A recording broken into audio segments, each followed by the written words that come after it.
Permezz ta' investiment mill-Kunsill Lokali ta' San Pawl il-Baħar u b'fondi mill-Aġenzija tal-Infurzar Lokali il-Leza ġie inawgurat ir-restawr tal-ġnien tal-Millenju. L-interventi li saru f'dan il-ġnien jinkludu xogħol ta' tisbieħ it-tpoġġija ta' bankijiet u tapit tal-lastiku fost xogħol ieħor ta' rinnovazzjoni.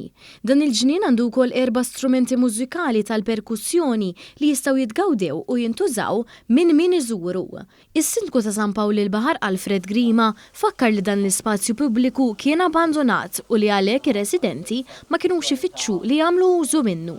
Issa permezz ta' dan l-investiment se jkun jista' jitgawda minn kulħadd. L-iktar ħaġa importanti li fl-opinjoni tiegħi għamilna f'dan il-postu li minn tebbu ta' ħafna affarijiet illegali li kienu jisiru, illum għandna attività ħajja ta' affarijiet pożittivi li qed jgħinu lill-poplu Malti u l-barranin itejjeb il-ħajja tiegħu ta' kuljum.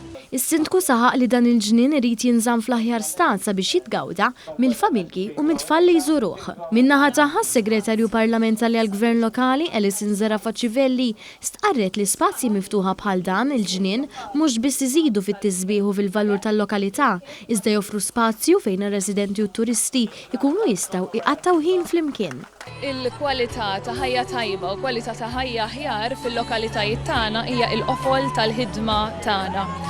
U governanza tajba, għaliex governanza tajba anke fuq bażi lokali tirrifletti il-ħidma sewja tal-kunsilli lokali tagħna ta' min imexxi il-kunsilli lokali jieħdu deċiżjonijiet tal-ġid tar-residenti u l-lokalitajiet tagħna.